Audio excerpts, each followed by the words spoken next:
They're more like a phoenix. They were something at one point, and then it went away, and now they got to rise again.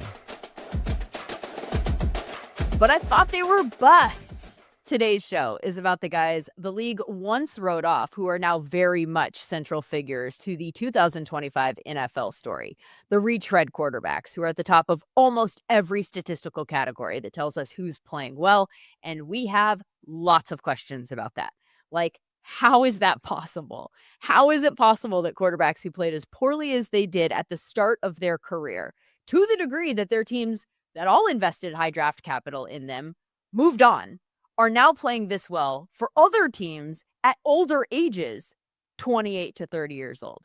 We're going to be joined in just a bit by someone who knows the answers to these questions, I think probably better than most, because he works with quarterbacks, including some of the aforementioned quarterbacks from the time that they're in high school all the way through present day in the NFL offseason. Jordan Palmer is our guest today on the SumerSports Show. I'm Lindsay Rhodes with Sam Bruckhouse. Really excited to dive into this topic that feels like we've been one that we've been discussing for the last couple of years. Honestly, Sam Darnold, the breakout season in Minnesota comes to mind, doing it again in Seattle. This feels like a relatively new phenomenon, Sam. Is it? I do. I think we have been talking about it for a couple of years, really starting with Geno Smith, who was a little bit older than some of the guys that we are seeing now, such as Sam Darnold. Baker Mayfield was really the second one. And it's really turned into its own kind of class of contract in the National Football League, of these guys who are all comping their contracts around each other, who have been playing moderately well. I think it is a new phenomenon in National Football League to be testing the waters on these 26, 27, 28-year-old quarterbacks who started at a high value from the draft on their rookie contract, didn't work out, end up backing someone up or going to a really good situation or going to a really good environment, then getting a very small minimum level contract to start or be in the conversation somewhere else, succeeding, and then slotting into that Geno spot, that Baker spot, that Sam Darnold contract slot. That's a relatively new phenomenon. And as an exercise, Lindsay, I had you and our producer, Matt Stopsky, go through a list of quarterback seasons going back to 2012 to kind of figure out what this phenomenon really was. And I think the real difference in what is occurring now is the hunting for that value of the minimum contract. Because in the old days, you'd see the guys like Matt Ryan and Phillip Rivers and these guys who were retread quarterbacks, but they had really proven themselves and then fallen off.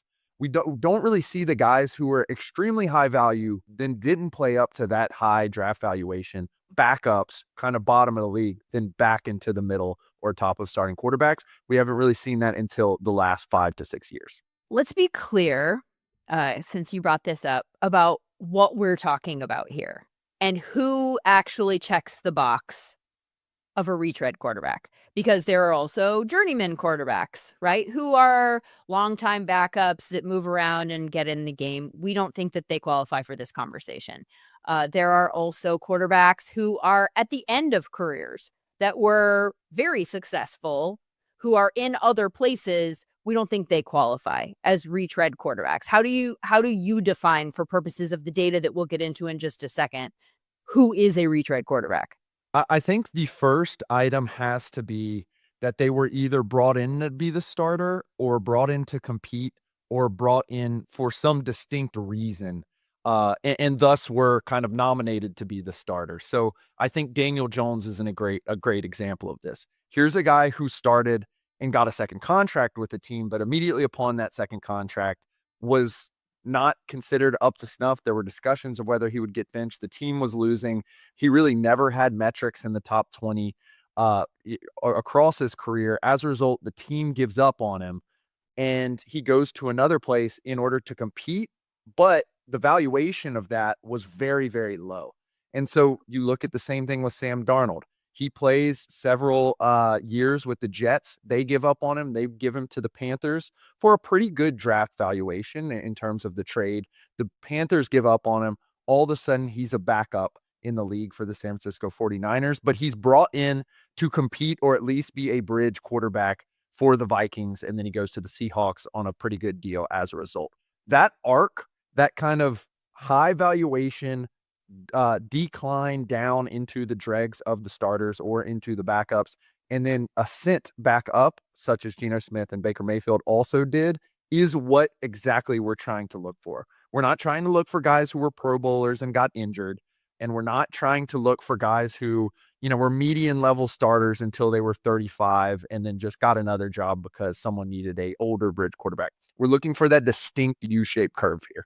There is a sense of failure to live up to original expectations that is part of the component here, which, by the way, brings up an interesting name, and this might be getting into the weeds too much, and maybe this isn't necessary, about Gardner Minshew, like that type of quarterback who could qualify for this type of a conversation, but we decided to leave him out of the data because he was the 6th round pick. The expectations were low. He over exceeded, is that a word, expectations originally, and then kind of reverted back to a mean of what we probably should have expected from him originally. So I think what you pointed out about the high draft capital, we thought this guy was going to be great. It didn't work out. Now he's in a different place. And voila, what do you know? It's working out. I want to get more into that, about whether it's working out. Like, what does the data tell us about these guys? Is there anything consistent that we know? It seems on the surface that they're playing very well. Does the data support that they're actually playing well? So the data in terms of the sheer averages supports that these types of players play well, but there's a caveat. I'll give you the data first, Lindsay. Passing yards, you can expect them to be kind of in the middle or the low part of the league in a given season for passing yards, about 3,400 yards. You can expect them to have about just under a 70% completion percentage, 306 passing completions to 465 passing attempts. Their touchdown interception ratio is going to be around 2-1. So not ideal, not the top of the league, but it's something of interest. 21 touchdowns to 10 interceptions. And then where it really starts to tell a story, and this leads me to the second portion, is when you look at the amount of total passing expected points added that they end up putting together. That ends up being about 27. That's pretty solidly in the bottom of the league. So what those counting stats are showing is a little bit of selection bias. Wait, I want to follow up on that. In terms of total EPA, which is what you just referenced, all of these 3 guys are in the top 7 of the league at the moment. Correct. So how did you get the bottom of the league? So I looked over the entire sample of guys who we looked at retreads. Got it. And these 3 players in particular are performing extremely well. Got it. So that leads us to the selection bias point of when a player plays well and they are on a really cheap deal, they tend to stay in the league and they tend to self-select for those good players. So when you look over the entire sample of these players, it includes those guys like Alex Smith, whose job was taken by Colin Kaepernick, but then played several years of Pro Bowl level play for the Chiefs. And it includes all these players that, were at the bottom of the league and then performed well for one season, kind of like we saw with Sam Darnold, and then continued to perform well. And so you gotta have kind of caveat, particularly for guys that we're just now seeing succeed, such as Daniel Jones, that if he doesn't play well for the rest of the season, we probably won't see him ever again as a quarterback. To where Sam Darnold, who's playing very well and played decently well last season, at least to the level of a median starter in terms of expected points added, will probably continue to play. And so that selection bias is a really key thing as we sit here at week 6 to consider in particular with Daniel Jones. And it's also very interesting to consider when you look at Baker Mayfield or Sam Darnold, now that they've kind of gotten over the hump and we can kind of start to be more confident in particular with Sam Darnold. One of the things that you said there, I want to clarify.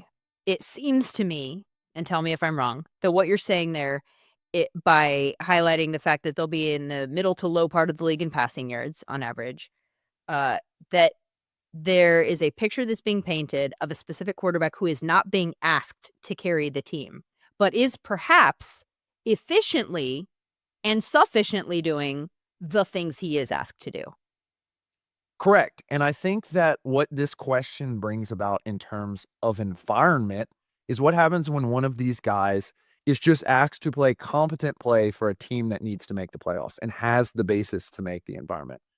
But then that brings up all this entanglement stuff, Lindsay. Is it because this guy has progressed so far in his career and become a great mental and physical quarterback? Or is it because he's in a different environment? And I think that's a true question that I'm excited to ask Jordan about, because we as data scientists, or we just watching, don't really know what's happening behind the scenes. We don't know the progression of their arm or their mental. A couple episodes ago, we talked to Brian Hoyer, who said he wasn't even ready to be an NFL quarterback by year 3. That's not something we can necessarily pick up in the data just yet. And so it brings about this excellent data-based conversation of, we're seeing these guys who can kind of play to the level of a true NFL starter, but we don't know if it's because of their progression or if it's because they're on a better team. Or if it is probably most likely some blend of both of those things. Right. This feels like a good time to welcome Jordan Palmer into the conversation, former NFL quarterback who now trains some of your favorite quarterbacks in the league, in college, and who is also in the process of developing some of your future favorite quarterbacks at the high school level. He's the founder of QB Summit, co-founder of Thread Performance. Jordan, thank you so much for being with us. Yeah, thanks for having me. I want to start here, and that is with the name for the group of quarterbacks that we talk about here. We call them retreads. It feels, and I don't even know if maybe it's not, and it's just me, it feels offensive. Like, is there a different, what should we call this group of people? Is there a nicer way to bucket them? Well, I'm not like in the media traditionally where I have to create a thumbnail and I have to name the episode something. So I'm in a little different landscape. But I think at the end of the day, when somebody gives a quarterback a little bit of money, they're investing in that position a little bit. When they give a quarterback a lot of money, they're investing in that position a lot. Okay. So if we look at them like what they are, which there are a lot of things, but they're investments, right, by the ownership group. Then if it look at it through the lens of an investment, then what they would be in the traditional investment world would be a distressed asset. And the reason that I like that kind of methodology is because I know some billionaire real estate people, and they make a lot of money finding the old crappy building that is abandoned and covered in graffiti in a part of town that should be better and should have a lot more going on and should be an expensive condo. And they buy up that street and they make it nice, and then they sell it for a bunch of money and they get a lot of return on their investment. And so I just think some of these quarterbacks, if we're talking Sam, Baker, Daniel, I know Gino's struggling right now, but Gino's been playing great for a couple of years now. There's a long list of them, and I can go back to some prior people. This is not the first time we've seen this. They're really distressed assets, and just because it hasn't worked doesn't mean it can't work somewhere else in its simplest form. The fact that it is working somewhere else for so many of them, frankly, even though it's a small group, it feels relatively large. Is that a sign that their teams gave up on them too soon, that they should have stuck with them? Or would this not have happened in their original environments? What are we to make of this? I think it would be a case-by-case basis if you said, should the team have gotten rid of him, yes or no? Because you can make a case, the Cleveland Browns, either way on that, probably more towards they shouldn't have let him go. With the Jets, I mean, they didn't just let him go. They let him go and replaced him with Zach Wilson.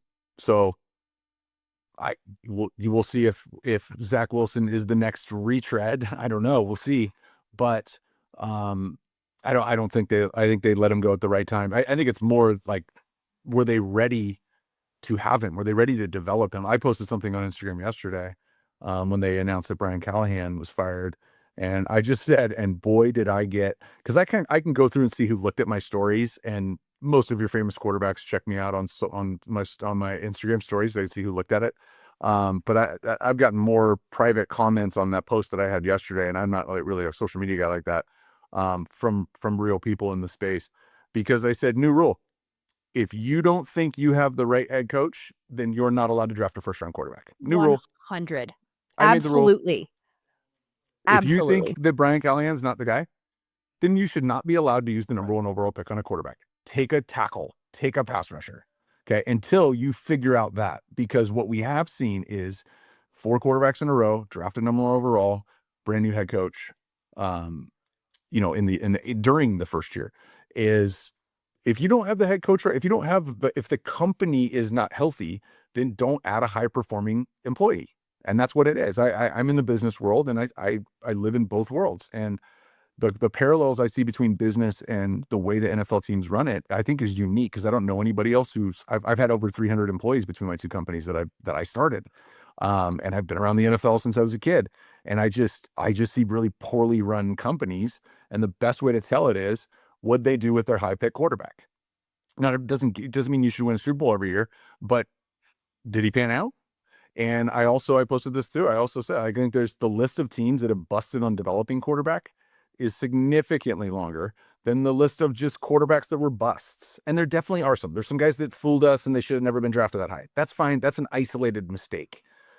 But the list of the busts, the majority of those people deserve to be on the list where the team did not develop them.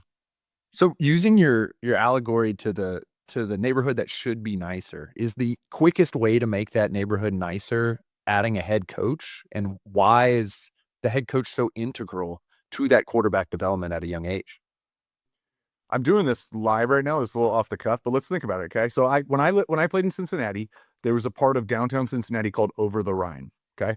And our team hotel on game day, you could cut through Over the Rhine to get to the stadium, or you could get on the freeway and go around. It's like 15 extra minutes. I was playing with my brother and we used to drive through Over the Rhine. Coach told us not to. I think it was like the #1 murder capital in America, or like #2. It was a super dangerous, part of town, but it was right in downtown. And Over the Rhine today is beautiful. It's nice condos and great restaurants. Okay. I'm going to Cincinnati on a red eye tonight and I'll be there tomorrow. And I already know the breakfast spot I'm going to tomorrow because that's a real, whether you want to call it a regentrification or just a facelift on the community. Let's go through. Okay. So what'd they do? All right. So they had to make sure, first off, when they bought the stuff, they had to make sure it's like built to code. Okay. So they might have had to put some pipes in. They might have had to replumb. They might have had to, infrastructure, make sure the walls are stable. They had to pass code. Okay. I'm not a real estate guy, but I know that much. Right. So that would be like infrastructure. Right. So then they had to make sure that they can attract businesses. You can't put a bunch of condos in if you don't have places for them to eat and shop and get their nails done and whatever. Okay. So you had to have kind of some teammates around them, right? You had to have like a reason. If you're going to sell expensive condos in Cincinnati and you're not going to have an ocean view, then you better have proximity to something. And so they got those tenants in there around it. And then they made it look really pretty and they made it really nice. And they built more infrastructure, but more cosmetics, made the buildings look nice. Okay. So flip that over to the quarterback thing. We need infrastructure. Do you have a head coach you like, or are you drafting a quarterback and your head coach is, whether he's externally or just internally, privately in meetings, on the hot seat? Is that where are we at on the infrastructure? Because if you don't pass code, you don't get to build a nice building. That's the way it works. And then what's around them? Do we have like a O-line? Not everybody has a great O-line, but like where are we at O-line wise? Where are we at pass catcher wise? Where are we at with the defense? Is this guy going to even be in a position to succeed? And then you get into one level deeper, like, is he have to start right away, or do we have a nice veteran presence, a guy who can play, for a period of time? Do we have a bridge quarterback? Do we have a leader? Do we have somebody who's been around and done it? And then who's coaching them in the room? Do we have a former player? Do we have a guy that we're paying $300,000 to, and this is his first job? Because you'd be shocked if I want to like do research on this. How many people drafted a quarterback in the first 2 rounds and their quarterback coach, this is his first job?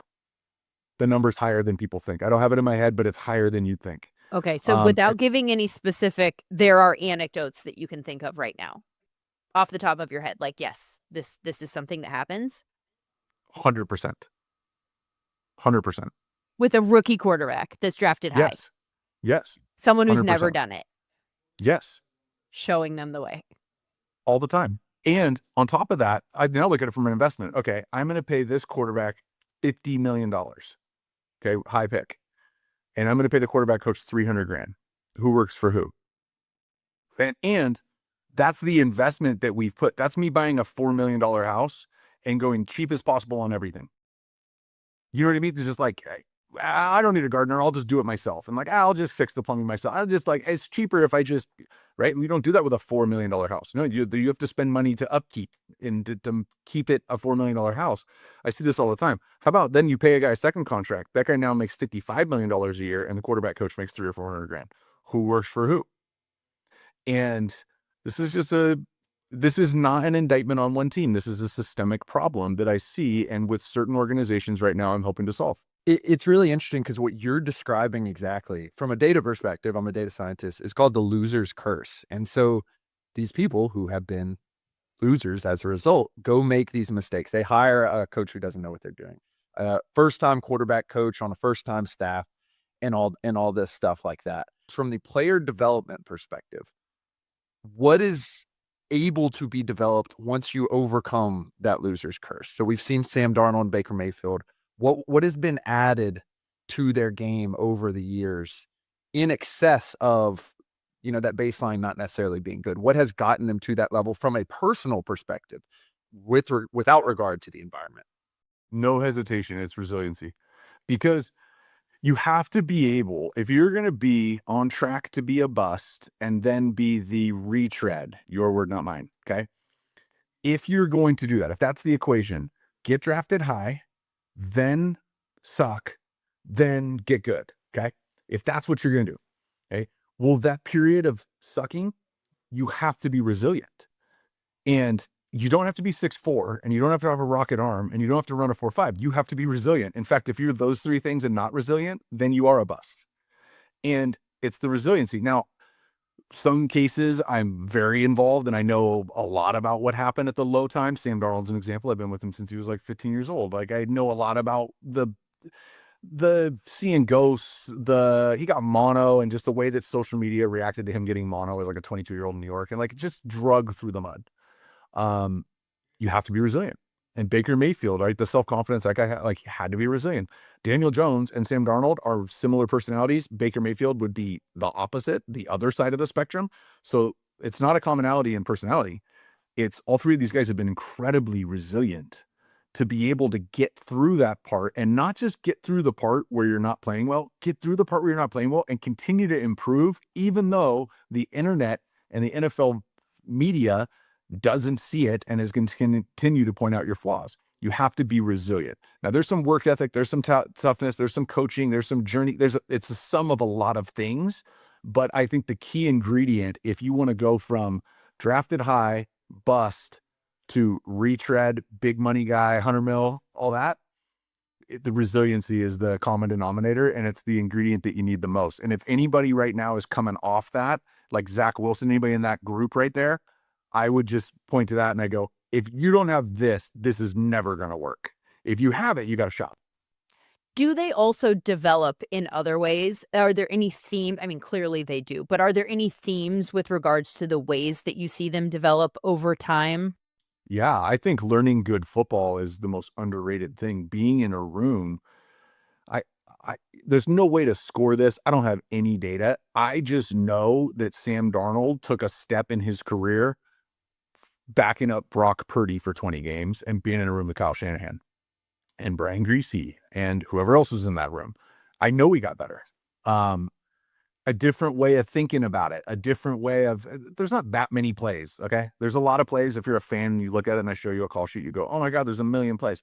If you've been around the league like I have, like, everyone has a lot of plays, but at the end of the day, 5 people have to block. There's only 5 eligible receivers and there's 1 quarterback. There's only so many things we can do here. So being able to see it and hear it explained differently. The reason this guy's going to go outside to leverage and cross face is going to do this to the defender, and those are things you file away. And if you're a learner, a competitive learner, like those 3 guys that we mentioned are, where they want to get better simply because they can, not because they have to or because someone told them to. They want to get better because they can. Then you have an opportunity to take a step. So even though Baker Mayfield was famously in LA for whatever, a couple weeks, I'm sure he would, outside of the media, behind closed doors, I would assume he would probably point to something that he gained from that experience, not on the game field, in the practice field, the way that they prepare, the way they install this, the way they go about it. You heard Daniel Jones the other day talk about last year sitting behind, not even as the 2, sitting behind, just being in the room with Sam Darnold and Kevin O'Connell and Josh McCown. He, in a press conference the other day, he gave credit to those 3 guys. The way he approved, I was in New York and then I went to Minnesota and I was like, wow, this is how they do it. So that's a thing he took from the Minnesota Vikings without ever playing a snap. And I think that's really, really common. Geno Smith's another one who just kind of backed up for a long time. Well, that'd be an interesting interview to hear. What did you take from that experience? What did you add to your game from that? But the developmental piece of this, outside of the mechanics, footwork, accuracy, all those things, just being around, being exposed to different versions of football and higher levels of football. Maybe it's explained better. Maybe it's explained the right way for the first time. I played in 7 teams, and there's a, flat sail and then a dig and a check down backside. Like that's in 678 hook flat, dagger sail, whatever you want to call it. It's called different things, all that stuff. I've read that as a pure progression, 1, 2, 3, 4, 5. I've read that away from the safety, so away from rotation, cover 2 over here, quarters over there. Like I've read that a bunch of different ways. Not because I wanted to, but because each team I played on, for the most part, had a different way of reading the exact same play that I think like Marino and Boomer Esiason used to run. There's also something that strikes me about those conversations in those rooms that you're describing that is just inherently different, that is probably also tied to the loser's curse situation that Sam was talking about. When you're in a room where it's not on fire, you have space to have a next level conversation and really get into the weeds about something that is a wrinkle that will make it even better. If everything is bad, then you got to talk about like the basics, right? Like it's a luxury almost even just to be in that space. In addition to the minds of the coaches that you have access to, it feels like it's twofold. And when you're there with the same system for multiple years, that's the part I think fans say like, well, they keep changing his coordinator and he's had 5 coordinators in 6 years. And so they'll give credit to the fact that that's difficult without an understanding of how difficult it is. And not difficult because you have to learn a new offense. That's work. You're getting paid lots of money. You have to study. You need to work. I'm fine with that. If you're going to pay somebody $20 million and ask them to learn a bunch of new stuff, I think that's a good deal. I'd shut up and do it. But what you don't get to do when you have a new offense every year is get to the next level that you're talking about, Lindsay. Like you don't get to that next level. All right. So Lindsay, you and I have talked a lot about parenting. Okay. So I have 4 kids. Okay. I have 9, 7, almost 3, and 1. Okay. The amount of time that my wife and I spent when it was just my son, learning about things, what to eat, learning the hard way because we did something wrong, or doing some research, or sharing a meme that we saw of a smart way to do something. Like the amount of time that I put in to figuring out how to dad and figuring it out with my first kid versus my 4th kid, it's like, I don't know how to score it, but it's like 100 to 1. Right? Yeah. It's something like that, right? It's not twice as much. It's like 100 times more. And so with my 4th kid, only because experience, not because I'm talented and not because of how good or bad of a dad I am, just straight up off of experience, right? The way you would react to the sound of a baby choking when it's your first baby versus your 4th baby, like I know that sound. He's good. You know what I mean? Or don't let him touch this and don't let him do that. And don't let my 1-year-old daughter, she's got marker, mud, and chocolate on her face at all times because I know she's fine. And so the same thing when you get year 2 in an offense, year 3, year 4 in an offense. It's not that you get to put in more plays. Like you only got 100 in the beginning and now you get 150. It's not that. It's the level to which we can talk about how to do this and the footwork and the detail. And now we added this play action in off of that. And so that's going to allow us to do that. You don't get to do that when your whole offseason is spent teaching the new language, memorizing formations, memorizing footwork, memorizing what this is called. You don't get to do that. And so back to my social media post where I said, if you don't know if you have the right head coach, you're not allowed to draft a first-round quarterback. If you don't, like, I think you should, if you draft a quarterback, this would never happen, but like, you're not allowed to fire the coordinator for 3 years.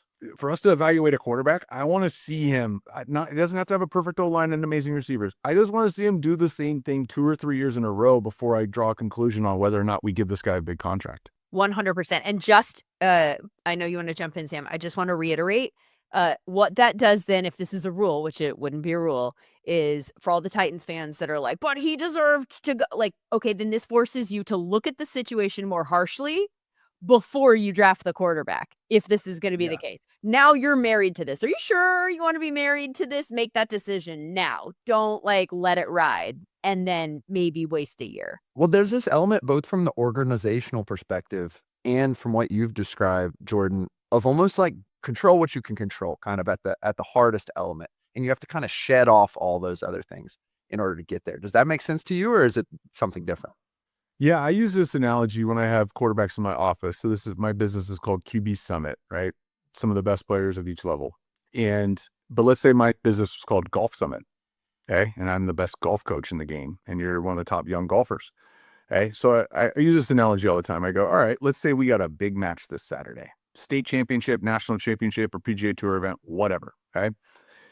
What are some things that you can't control? Okay, let's say it's the Masters. Okay, all right. So I can't control the level at which my competition plays. The guy I'm playing against plays out of his mind, unstoppable, has the round of his life. I can't control that. Okay, bogeys the first 5 holes, and all I got to do is just play today and I win. I can't control that. Okay, so I can't control my competition level.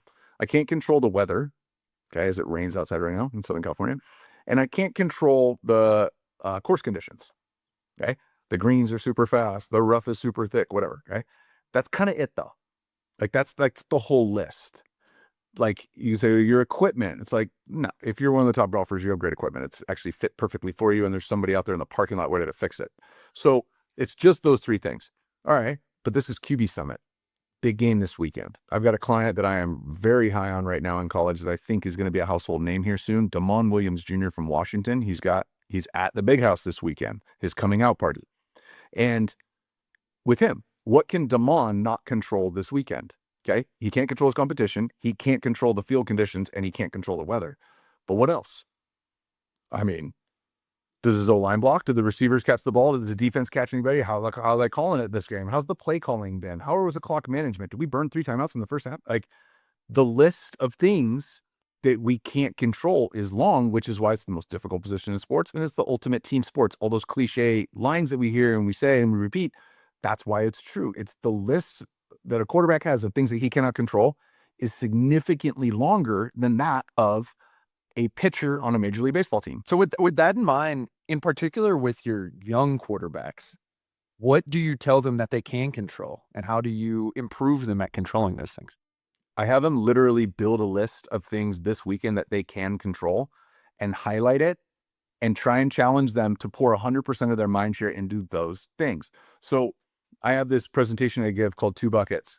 So there's a bucket of things we can control, and there's a bucket of things we cannot control. Okay. And both buckets in this one slide are like the same size. Okay. But once I go through the analogy that I just gave, which is like the list of things you can't control is longer, the next slide has a giant bucket that says can't control and a tiny little bucket that says can control. Because that's really what it is. There's 2 buckets, but one of them is like a dumpster and the other one is like a Dixie cup. And so how do we challenge ourselves on a weekly basis? Everyone wants to take it one game at a time. Everybody says that. It's really difficult to do.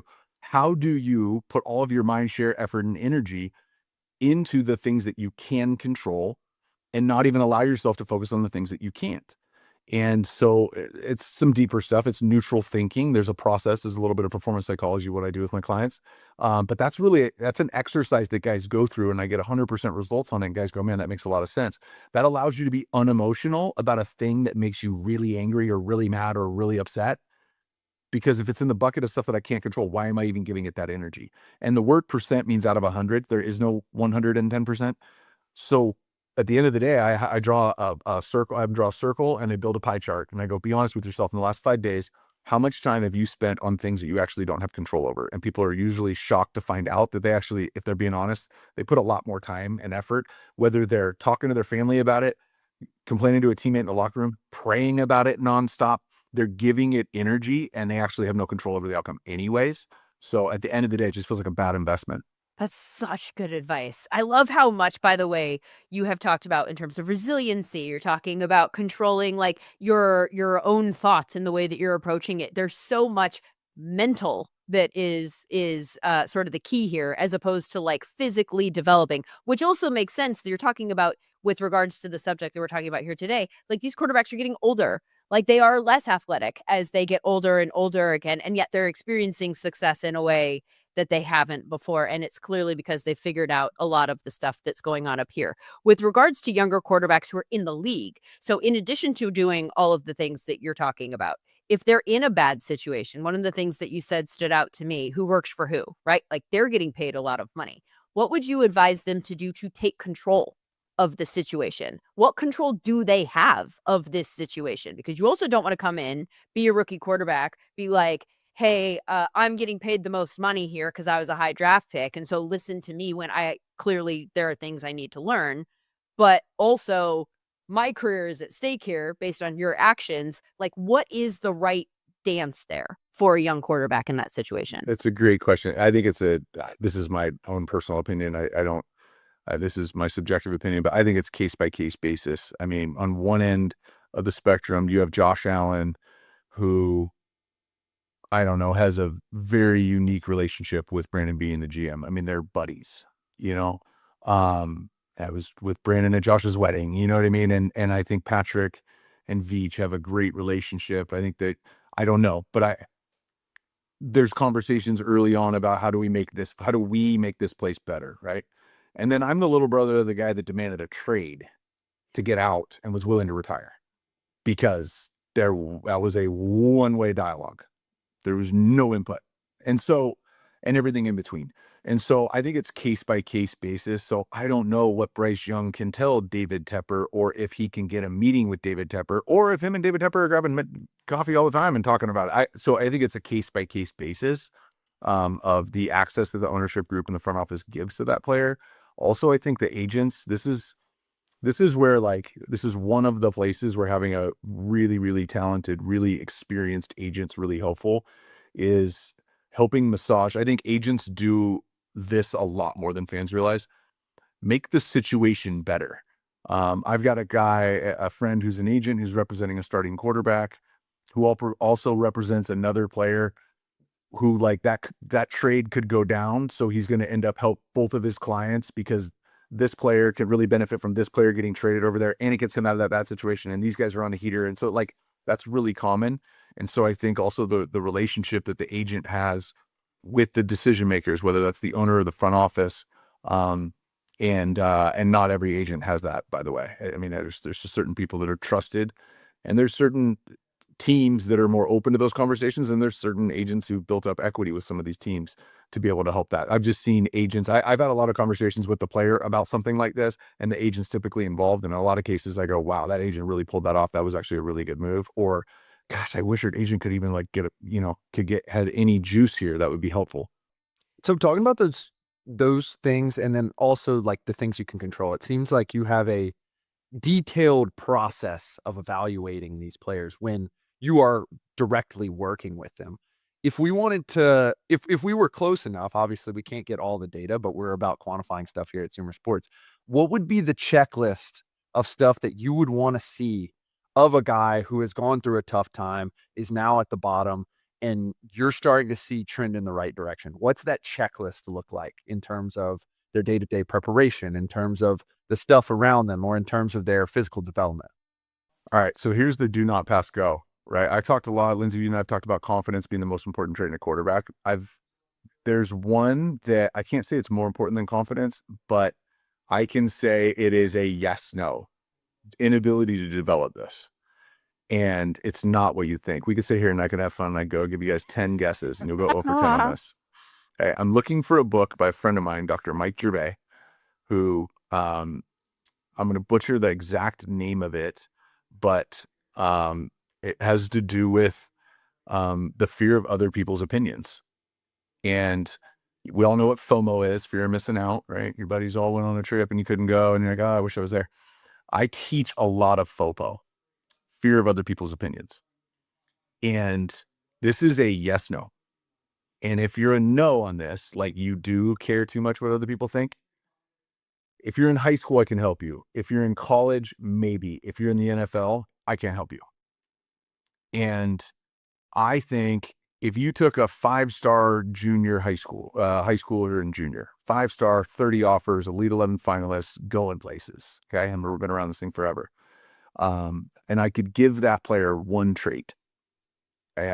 I could like, it's create a player like NBA Jam. I could, like, make him 6'6". I could make him run a 4.43 40. I could make him the smartest processor of all time.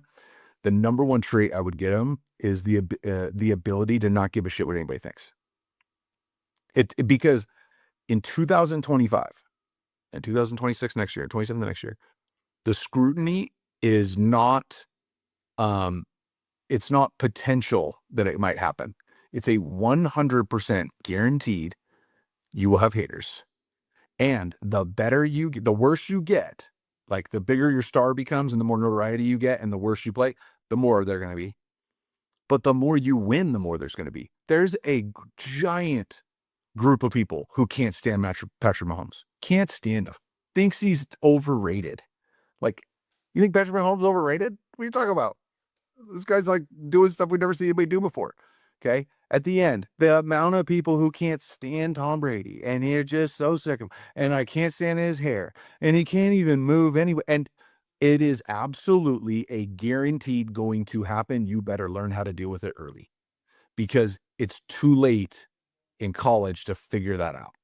And so it's the ability to not care what anybody thinks. And so it's this concept. I teach this. It's a process of the fear of other people's opinions.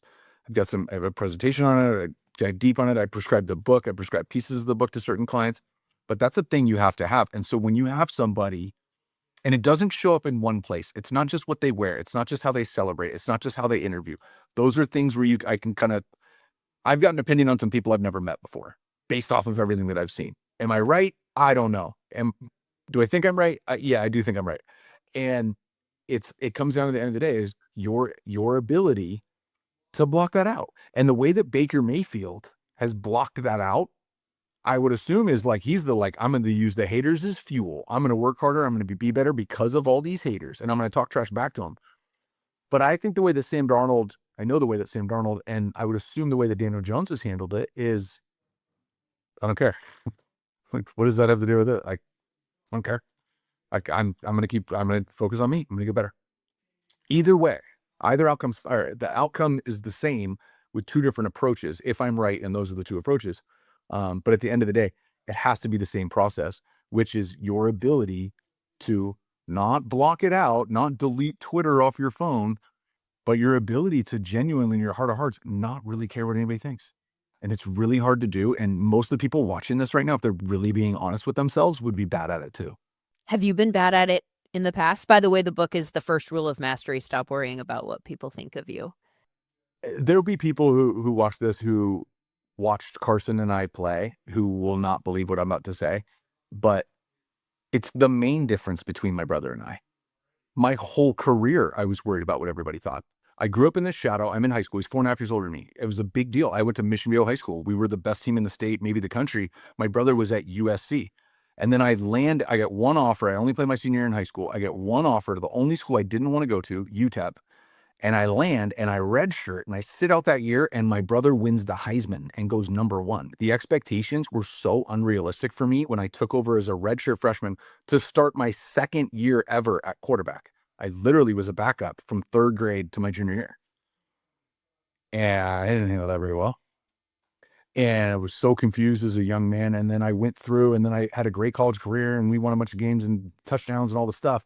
And I get to the league and every interview I had, every single thing. And some guys really poked at me. Kyle Shanahan was the quarterback coach for the Houston Texans. And our meeting did not go well because of how he called me out as not being as good as my brother or whatever the line was. And I don't even fault him for it. We like joke about it, but like, that's what my meetings were. And so then it just was like spotlight on that. And then I get to the league. I play terrible. I get cut right away. I was a 6th-round pick by Joe Gibbs. I get cut. I'm out. Now I'm really searching. I back him up for 3 or 4 years. And that subsided. And then I met a performance psychologist named Trevor Moad, rest in peace. He's one of my best friends, died a few years ago, who wrote a book, but taught neutral thinking. And I learned how to do this after my 4th year in the league. And then I go on and play on other teams. And for the first time in my life, I was a backup. And every time I was a backup, whether I was backing up Jay Cutler or Blaine Gabbert or any of these guys, I, in my mind, thought I was better than that guy. You put me in, I'm never coming out again. And I'd never thought that way. And I didn't realize how powerful, how you talk to yourself, how you think about things, how you perceive and bring in other people's opinions and what that does to you. And that was like early social media days. It'd be way worse now. Twitter was like brand new when I got to Cincy. And so the ability to do that is bigger. But honestly, my brother threw it better than me and he was faster. And there's a bunch of like a long list of things he was better at than me. But we're literally the same size and had the same coaching and had the same everything. The biggest difference, and my brother still to this day, almost to a fault, could care less what anybody thinks. And I can't even compliment him on it because I don't think he did anything to do it. I think he's always been. He could care less what anybody thinks. That's why when he demanded a trade in Cincinnati and got drugged through the mud and everyone, he never made a comment. He never had a press conference. He never had his PR team release a statement. He just didn't care what you guys were saying. Oh, I'm so jealous of that. You the are. ability. This guy has like multiple beautiful homes. You're jealous. Jeez, I'm at work right now. I have one last question, and if you don't want to put a name to it, that's totally fine. Yeah, I But don't I'm want to. trying. I'm looking toward the future with regard to the theme of the episode, which is these quarterbacks who don't succeed in their first stop. Are there any that you can see that if they ended up not succeeding for the duration of where they are right now, that you think have the checklist to say, if they went to the right place, this guy would hit? Like, this guy has what Sam Darnold has, the ability to make the best of a certain situation. I got one for you. Okay. And a bunch of people are going to hear me say this and they're going to go, oh, never mind. I thought that guy was smart for a minute. Now I don't. But I'm going to be right on this thing. Will Levis is going to he's going to be better. He's going to play at a high level. Now he's out here for 5 months with me right now. But I'm watching what he's doing, how he's applying himself, what he's studying right now, what he's working on, while he's rehabbing the shoulder. And it's a very, it's a thing. It's a thing. You rehab your right shoulder and you throw it through right arm. It's a thing. But this will be a guy that comes back and everyone will be pleasantly surprised at the level that he plays at. And I will be logging this episode and excited to replay it whenever that time comes. That's a perfect example. Yeah. I mean, I can't speak to what you see behind the scenes, but it checks all of the boxes. It checks a quarterback who was never really in a good situation. You and I have talked about this for years. I always, to the point where it got like uncomfortable, every year was having conversations with people who would call Sam Darnold a bust. And I was like, we don't know that. And they were like, we know it now. And I was like, well, let's just wait and see, like, better environment, right? And then a year goes by and then you're like, well, it still wasn't a good environment, though. I'm still not ready. So Well, think about Will, right? Yeah. How can he not be good? He's got Joe Burrow's offensive coordinator. Okay, they fired him. Yeah. Like, he's throwing to DeAndre Hopkins. How are you not good? Well, DeAndre Hopkins at this point in his career is not playing for the Ravens. He's got 4 catches through 6 games. You know what I mean? Okay. And so you'd be like, yep. They trade A.J. Brown right before he gets there. Like, that turned out to be a bad one. Right. And so, like, you know what I mean? Like, at the time, in the moment, yeah. And he Will Levis and he did the play and everyone laughed at it. And it's like, I can pull up clips of Brady doing dumb stuff. I can pull up clips of Patrick Mahomes doing dumb stuff. Like, that's not a lot happened in a short amount of time. But, like, was he set up for success? No, and he wasn't the number 1 pick. He's a 2nd round pick, right? And so, like, yeah, he's put in that situation that his first game of his career, it was like kind of the worst thing that happened to him. He came in and threw 4 touchdowns. First start, no picks, 4 touchdowns, big home win, right? And that can be like going to Vegas for the first time and winning a bunch of money and going, oh, gambling's easy, right? And then you go back and you give it all back. And so, yeah, I think Will be that guy. And whatever, I don't know what's going to happen team-wise and all that stuff, but I'm watching him right now do it, and helping kind of script how do we maximize? You're already going to do your rehab. You're going to bust your ass doing rehab. Everybody does. But, like, how do you take a major step in every physical, mental, emotional? And every year I usually have a hurt guy out here. And yeah, we're doing some football stuff. We're doing some other stuff too. And I am bullish and really excited to see, it's not, these guys aren't, when they're doing this, what we're talking about is they're not a butterfly, right? They're not coming out of the cocoon and blossoming. They're more like a phoenix. They were something at one point, and then it went away, and now they got to rise again. And so I don't like retread. I like Phoenix. So Will Levis is my next Phoenix. We've come up with so many better phrases for this. So that alone has been wonderful. I feel like you've given every level of athlete so many things to think about. There are things that you've said here that I want to turn around and have my son, who's 11, listen to about mental fortitude. So thank you so much for your time, Jordan. I really, really appreciate your perspective on this. My pleasure. You're the best. Sam, that was so fun. It's like one of my favorite conversations that we've had. He is so good at explaining things in a fun way that are also substantive, that are like, I don't know. I think he's a great guest. Yeah, and I think it would have been easy for Jordan to come on here and, like, talk about footwork and arm angles and the stuff that he works with guys on a daily basis, but it's clear to me that environment, infrastructure, and mentality have such an outsized importance among the quarterback position, and that's why, we struggled to quantify some of this, and I think Yes. I kept asking the questions about the checklist and the process, and he answered them so eloquently because as a coach, like, that's literally his job. And because, like, how can we better quantify this? Like, there are psychological studies out there that talk about, are you overly concerned with other people's Oh, opinions? I would love to implement those for the draft. Like, it was getting the data scientist brain going because there's so many key checklist items, and the way he broke it down, it's like a binary thing for a quarterback, and yeah. this, that, and the third was such a good process and checklist for a coach who is, being paid by these people and working with these people that he wants to see succeed. And so it was really cool to see his process behind the more hard to quantify things.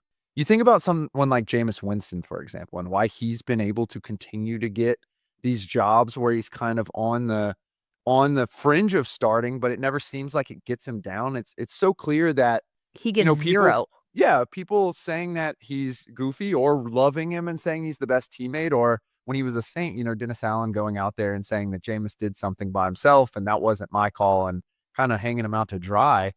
uh, it's just not gonna affect him. He's gonna be Jameis and he's gonna go play, and I think that's why even as, people don't necessarily wanna see him throw 30 touchdowns or 30 interceptions as a starter again, that's why he continues to stick in these good roles, as a backup because he has that ability.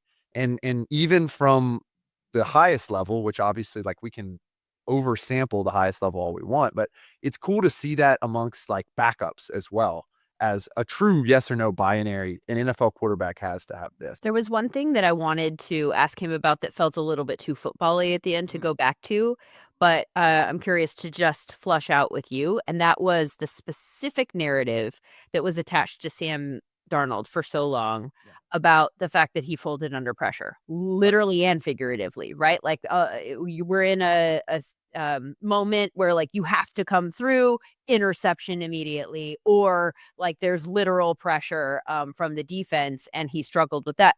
It's so interesting to me that he specifically has not struggled in those areas. And I know that people are going to point to examples of interceptions late in games, but statistically, when you go through the numbers, Sam Darnold, well, and also Daniel Jones and Baker Mayfield, they're all top 5 versus pressure. Sam Darnold is number 3 in EPA per play against pressure, literally physical pressure in this case. When trailing, he has the number 1 EPA per play in the league, the number 1 success rate, the number 1 completion percentage, and the number 1 yards per attempt. It's massively high, 11.88. So I kind of feel like there's non-garbage time. He's top 5 in all of those categories. Like, I wonder if that is also the physical manifestation in the numbers of developing the mental stuff Yeah. that he talked about. Yeah, and I think it's interesting because you consider his discussion of the environment and the ability to thrive, and maybe that truly was a weakness, but he gets to Kevin O'Connell, and Clint Kubiak, 2 extremely experienced head coaches and play callers who are going to ensure via pre-snap motion or via the screen game or via shifts that their quarterback kind of has all the answers. And so when you consider that, for all the chagrin about, Clint Kubiak's rush rate over expected, when you consider that their offense is designed to give the quarterback the answers, maybe that's all it took for him to start seeing the success that he's seen in a small sample this year. This has been a fun investigation, as they all are. I invite you, as I always do at the end of every episode, to go check out all of these data points that we're talking about ourselves at SumerSports.com. A lot of them are public. All of them are public in a different way. If you want to go to SumerBrain, that's SumerSports.com/SumerBrain. Type in whatever question you want to know more information about. As we said last week, it's best right now. It's an open beta period, so it's not perfect. We want your help to try and make it be more perfect, actually, right now. But it's best as a data retrieval tool. So again, same, you've done a great job putting out a lot of videos, trying to help people with their prompts. What is the number one piece of advice that you would give people in terms of the prompts that will help you most successfully get the right answers? I think that the number one piece of advice is if you want something extremely specific. On this podcast, for example, we've talked about pressure rates or time under pressure. Just make sure that you are specific in what you're asking. So the way that I would structure a question about Sam Darnold under pressure would be, you know that pressure only happens on dropbacks. And so you'd say on dropbacks in which Sam Darnold faced pressure from the defense, that'll keep it to the defense rather than all this other stuff. What Other was stuff his in this situation being like the offense also has a pressure stat, right? Like the offensive Correct. line gives up pressure. Like, let's not Exactly. confuse this. Yeah, I think Yeah, that's a and good so you point. wanna limit it to the defense, Mhm. and then you wanna ask for his yardage on those dropbacks as expressed to his passing attempts. Like, you wanna be as specific as possible because you wanna include sacks. So, to kinda give the conclusion here, I would ask, on dropbacks in which Sam Darnold was pressured, what was his expected points added on average? And that's going to be a very clear and succinct and specific prompt that will give you exactly what you want. And I Weeks think 1 just through 6 of 2025. exactly, Lindsay, and that'll give you exactly what you want, and moreover, it gets you in that thought process of, like, really deeply thinking about these players, and I've had a lot of fun, particularly as we've been demoing some of our live products, which you can go check out, on SumerSports. At SumerSports, we had a kind of a live demo, tell us what you think. If you have some feedback, we can try to build that in as, we move towards greater versions of Sumer Brain, but I was having a blast talking about like time to throw with Caleb Williams and the differences between the scripted drive, the first 15 plays and the second half. And you're able to get deep in those insights. And I'm gonna be honest, sometimes I'm like looking up and I'm like, wait, no, I need to watch the game and then the drive ends and then ask the question instead of just getting all excited doing it right then. So it's been Welcome fun. to my ADHD life, watching football in general. I'll go through like stretches where I'm like, oh, wait, I'm watching the conversation down here. I need to look up and watch the football. Good stuff. We're back next week with another episode of the Sumer Sports Show. For Sam, I'm Lindsay. Thanks for being with us.